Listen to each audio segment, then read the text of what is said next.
Besok, putriku akan menikah. Andrea tersenyum haru kemudian memeluk maminya. Keputusan yang berat memang, tapi ketika Andrea sudah memutuskan akan mengambil pilihan tersebut, tidak ada kata untuk mundur. Tangan mami menggenggam kuat tangan Andrea, seakan enggan untuk lepas. Andrea menyadari kalau saat ini Riley sedang menatap dia dan maminya dari luar kamar. Entahlah, rasanya masih cukup kecewa untuk sekedar bertemu dan berbincang.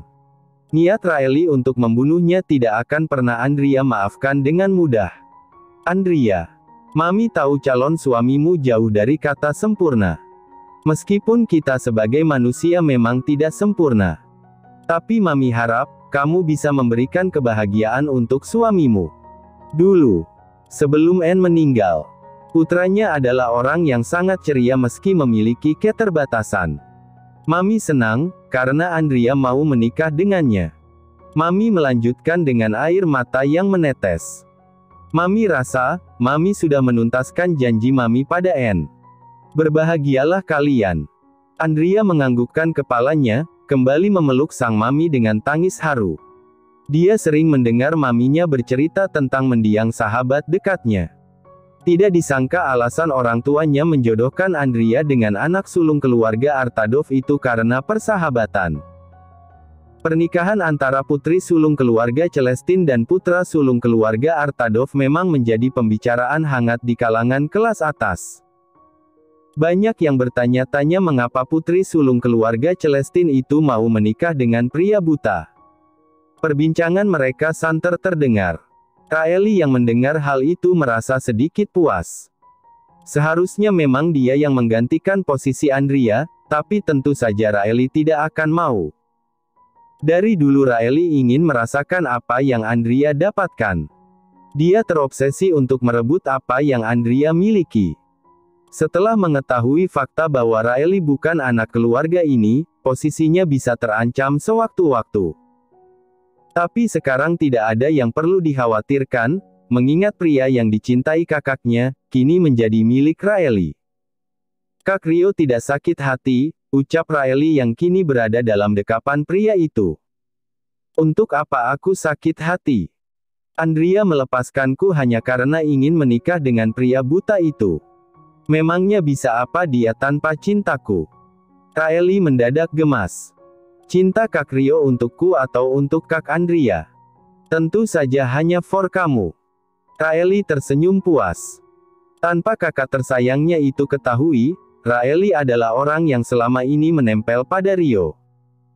Bahkan Riley lah yang memperkenalkan Rio dengan Andrea, tidak disangka mereka malah jatuh cinta. Namun Riley berhasil merebut cinta itu.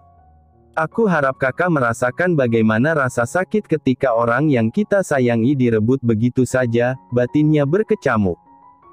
Lalu setelah kakak menikah, apakah Rio mau menikah denganku? Tanya Riley dengan suara lembut. Tentu saja. Dari dulu aku ingin menikahimu, tapi kamu yang tidak ingin menikah denganku, bukan? Bagaimana bisa kakak berpikir seperti itu? Balas Riley tidak percaya. Karena kamu menyuruhku bersama kakakmu. Riley menatap mata pria yang kini sayu itu lekat-lekat. Ada perasaan bersalah yang tidak bisa dia jelaskan. Hanya saja, sekarang Andrea sudah mendapat hukumannya. Menikah dengan pria buta, entah seperti apa kehidupan Andrea setelahnya. Sementara itu Andrea sedang duduk menatap lurus ke langit-langit malam.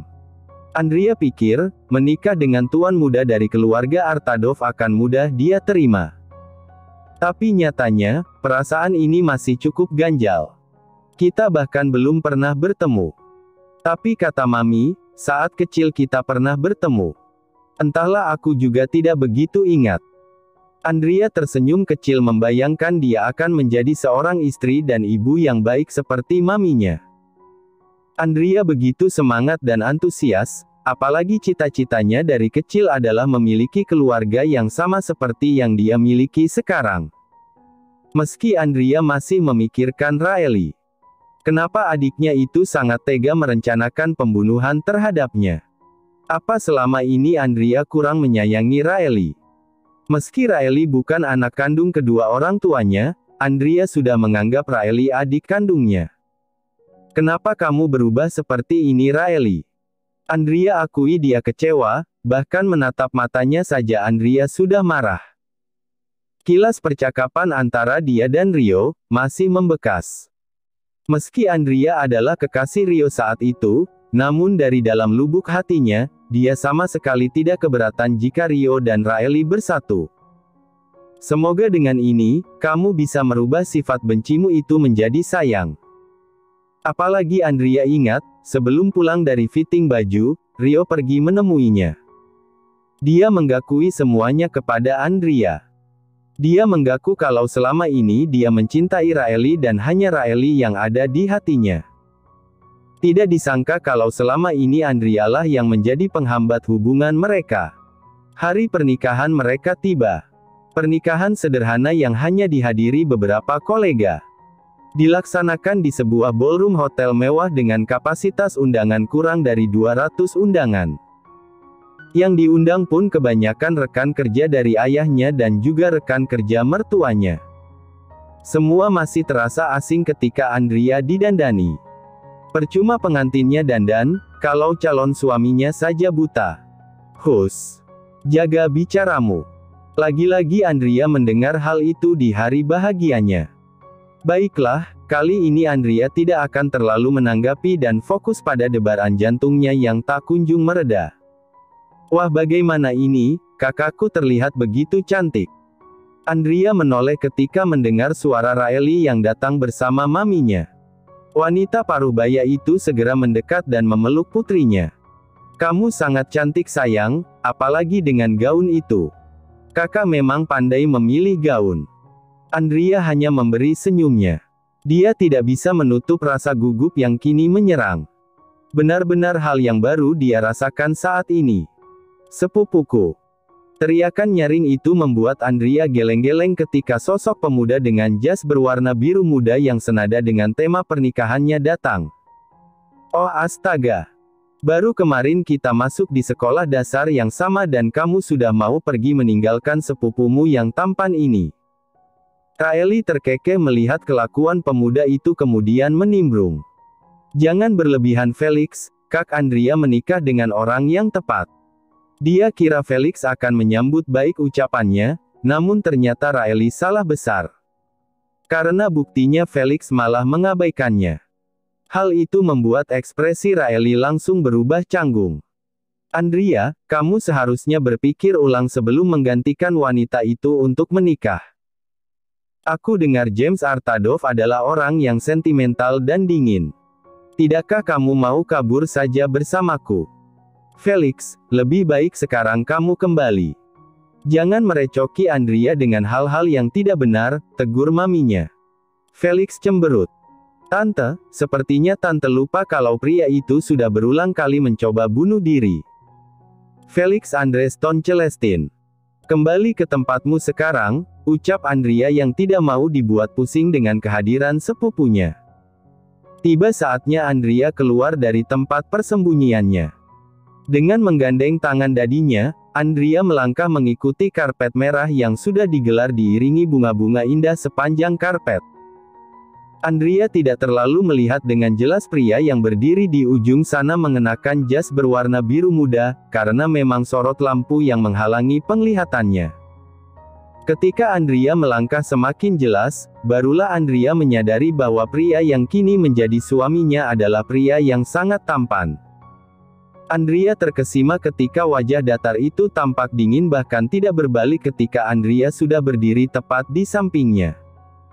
Mata wanita itu bahkan tidak pernah lepas dari pria tersebut. James Raphael Artadov, bersediakah kamu menjadi pasangan yang mencintai istrimu dan selalu setia pada istrimu sampai maut memisahkan? Saya bersedia, ucapnya dengan tegas. Hal itu malah membuat hati Andrea berdebar tidak karuan. Andrea Alexiera Celestin, bersediakah kamu menjadi pasangan yang mencintai suamimu dan selalu setia pada suamimu sampai maut memisahkan? Andrea terdiam sejenak, dia bukannya tidak ingin mengatakan saya bersedia, hanya saja jantungnya tidak bisa dihentikan untuk berdegup dengan kencang. Apalagi ketika dihadapkan dengan pria tampan seperti James. Samar-samar Andrea bisa mendengar bisikan dari para tamu. Apa ini? Apa pengantin wanitanya menyesal sekarang? Andrea memberanikan dirinya kemudian berkata, "Saya bersedia. Dengan ini kalian berdua sudah resmi menjadi sepasang suami istri." Seharusnya James memberikan sebuah kecupan pada Andrea. Namun pria itu tidak melakukannya.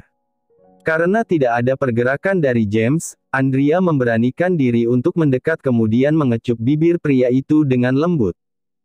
Tentu saja hal itu membuat James terkejut bukan main. Dia sempat mundur beberapa langkah ketika Andrea melepaskan kecupannya.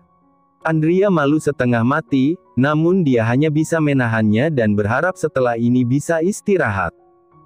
Andrea akui kalau sepertinya James tidak menerima Andrea. Karena pria itu melengos begitu saja setelah pemberkatan. Andrea tiba di kediaman pribadi James. 2 jam setelah acara pemberkatan mereka selesai. Sebelum pergi, Andrea pamitan dengan kedua orang tuanya dan juga Riley. Meski setelah itu dia hanya membalas dengan enggan pelukan yang Riley berikan. Andrea tidak akan pernah lupa kalau Riley pernah ingin membunuhnya. "Maafkan saya Nyonya, karena Tuan sepertinya pulang lebih dulu." Ya, satu hal yang harus diketahui Andrea. Bahwa James pergi 1 jam lebih awal daripada dirinya. Entah mengapa, rasanya begitu sesak mengetahui dia tidak diterima dengan baik oleh pria itu. "Tidak masalah," balas Andrea. "Saya Kelvin, asisten pribadi Tuan James. Saya yang akan melayani Anda jika Anda membutuhkan bantuan." Baik. Mereka kemudian masuk ke dalam mansion megah tersebut. Menurut info yang dia dapatkan dari Felix, pria itu tidak menyukai kehadiran banyak orang. Isi mansionnya bisa dikatakan sedikit. Hanya 5 orang dan mengurus masing-masing bidang. Sebagai gantinya James memberikan bayaran tinggi kepada pelayan yang sudah bersamanya sejak James kecil. Tidak heran ketika Andrea masuk, dia bisa melihat wajah-wajah yang sudah tidak muda lagi. "Mulai hari ini Nyonya Andrea adalah Nyonya yang akan mengurus segala keperluan di kediaman ini," ucap Kelvin dengan tegas. Sejenak Andrea menoleh ke arah Kelvin. Rasanya begitu senang kalau salah satu dari orang James bisa menerimanya. "Selamat datang Nyonya." Mereka berlima menunduk dengan hormat. Sebagai salam formal kedatangan Andrea ke mansion ini. Benar-benar hanya ada 5 orang yang bekerja di mansion ini. 2 pria dan juga 3 wanita. James benar-benar orang yang penyendiri. Entah bagaimana caranya Andrea bisa dekat dengan James, meski untuk saat ini dia belum ada keinginan untuk itu. "Mari saya antarkan ke kamar Tuan." "Ah, saya akan tinggal berdua di kamar yang sama?" tanya Andrea dengan sopan. "Tentu saja, karena memang kami sebelumnya tidak memiliki tamu atau tidak akan kedatangan tamu. Kamar yang siap pakai di kediaman ini hanyalah kamar Tuan dan juga kamar para pelayan." Andrea menganggukkan kepalanya paham. Berarti kalau dia tidak mau tinggal di kamar James, maka dia harus tinggal di kamar pelayan. Setidaknya itu yang dia tangkap dari ucapan Kelvin. "Apa Nyonya tidak ingin sekamar dengan Tuan?" "Bu, bukan begitu, saya hanya tidak ingin dia merasa tidak nyaman." "Tidak masalah, karena Tuan belum memberikan instruksi apapun kepada kami terkait kamar tambahan." Langkah Kelvin terhenti pada sebuah ruangan dengan pintu berwarna abu tua. Terlihat sangat modern, dan dengan segera Kelvin membuka pintu itu untuk Andrea. Gelap. Hanya satu kata itu yang bisa terbayang di pikirannya. Kamar James sangat gelap, bahkan sepertinya memang sengaja didesain sangat gelap. Apalagi seluruh temboknya bercat abu tua. "Di mana dia?" Tanpa sadar Andrea bertanya. "Dia. Maksud Nyonya adalah Tuan." "Ah iya, maksud saya di mana James?" "Beliau ada di ruangan kerjanya. Dia akan datang sekitar pukul 9 malam." Andrea yang sempat gugup, akhirnya bisa bernapas lega. Setidaknya James belum berada di kamar ini. Jadi Andrea bisa sedikit leluasa meletakkan barang-barangnya. Maaf Nyonya, saya tidak bisa meminta pelayan untuk membantu Anda. Karena Tuan sangat marah jika mereka masuk tanpa izin dan sekarang Tuan tidak memberikan izin selain saya dan Nyonya. Andrea menghela napas pelan. Baik, saya mengerti. Terima kasih karena sudah membantu saya. Sama-sama. Ada tombol darurat di sebelah nakas. Nyonya bisa menekannya dan pelayan akan datang membantu Nyonya. Terima kasih. Kalau begitu saya pamit undur diri. Setelah Kelvin pergi, Andrea dengan berani menekan saklar lampu dan membiarkan lampu tersebut menyala.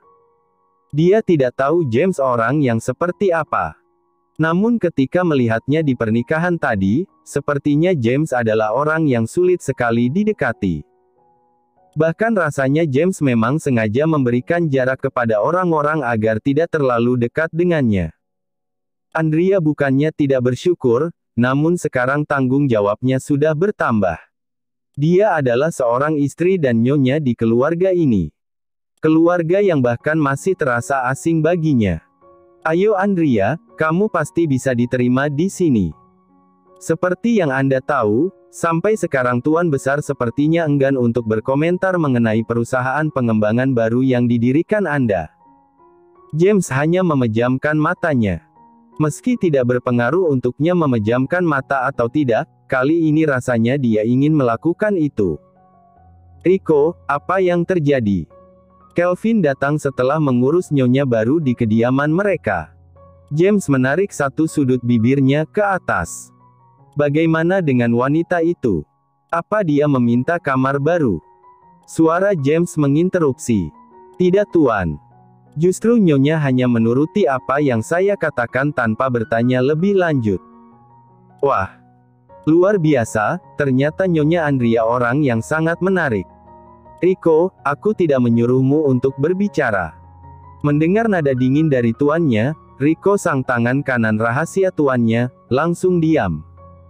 Karena aura James sekarang mengerikan. Dia tidak bertanya lebih lanjut. Iya Tuan. Aneh. Apa dia sedang merencanakan sesuatu? Bisa saja dia ingin membunuhku. Rico dan Kelvin saling tatap. Sebenarnya mereka sudah biasa mendengar ucapan pikiran berlebihan dari James seperti itu. Hanya saja kali ini James sepertinya lebih berlebihan lagi. Nyonya sepertinya orang yang baik.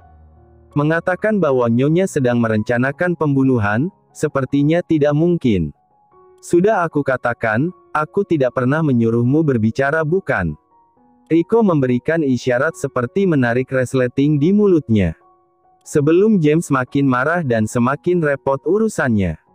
Dulu juga aku percaya bahwa ibu tiriku orang yang baik. Tapi ternyata, hanya ilusi semata, ucap James yang terdengar begitu sendu. Sulit untuk membangun kepercayaan diri dan mulai percaya pada orang lain. Aku rasa kalian lebih tahu hal itu daripada aku. Mereka berdua hanya diam tak bergeming. Karena mereka tahu, apa yang pernah dialami oleh James. Pria buta yang bahkan masih meraba-raba benda di sekitarnya. Pastikan untuk selalu mengawasinya. Baik, Tuan. Lalu tugas untukku bagaimana? Kembali ke tugas semula, dan jangan banyak tanya. Rico menelan ludahnya gugup kemudian mengangguk semangat. Tuannya ini benar-benar luar biasa.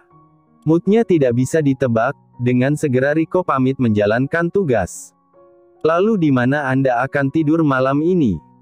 Tidak usah kamu pikirkan, tapi mungkin malam ini aku masih ingin berada di ruang kerja.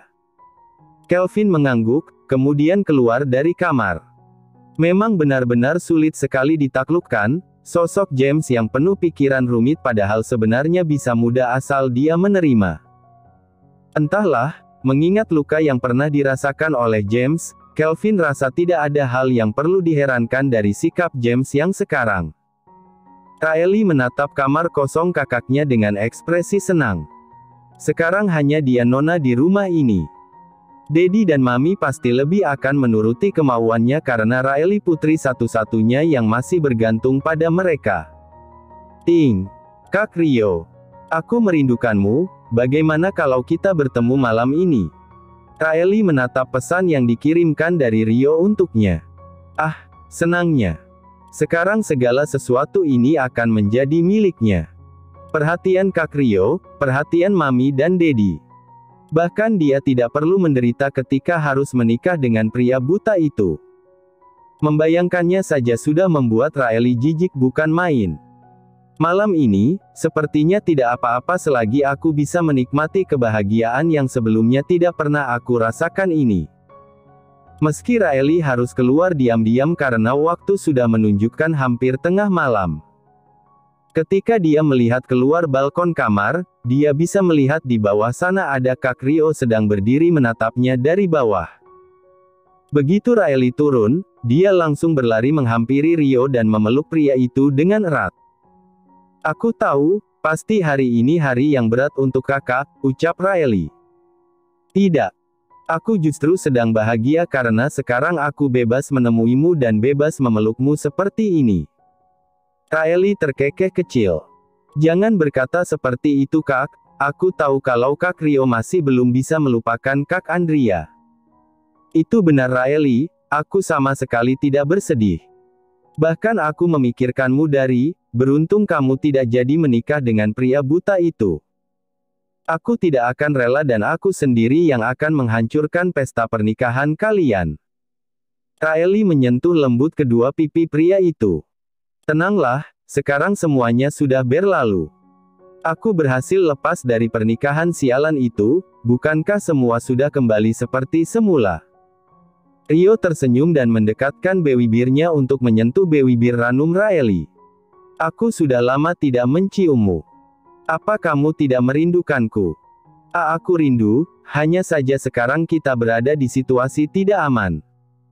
Rio tampak kecewa mendengar ucapan Raeli. Bukan begitu maksudku. Karena memang sebelumnya Kak Rio adalah pacar Kak Andrea, bukankah kalau kita mengumumkan hubungan kita? Banyak yang curiga, bahwa aku merebut Kak Rio dari Kak Andrea. Udara dingin malam itu tidak menghalangi pertemuan mereka, dan sekarang pandangan mereka saling beradu satu sama lain. Kamu benar. Maka dari itu, tolong tahanlah sebentar lagi. Aku mencintaimu, Raeli. Aku juga Kak Rio. Meski aku tidak ingin segera menikah denganmu. Karena ada hal yang harus aku lakukan agar hatiku semakin puas, tambahnya dalam hati. Terima kasih sudah menonton, guys. Jangan lupa klik like jika kalian menikmati cerita ini, subscribe untuk update konten seru lainnya, dan tinggalkan komentar di bawah tentang apa yang kalian pikirkan atau cerita apa yang ingin kalian dengar selanjutnya. Dukungan kalian sangat berarti. Sampai jumpa di video berikutnya.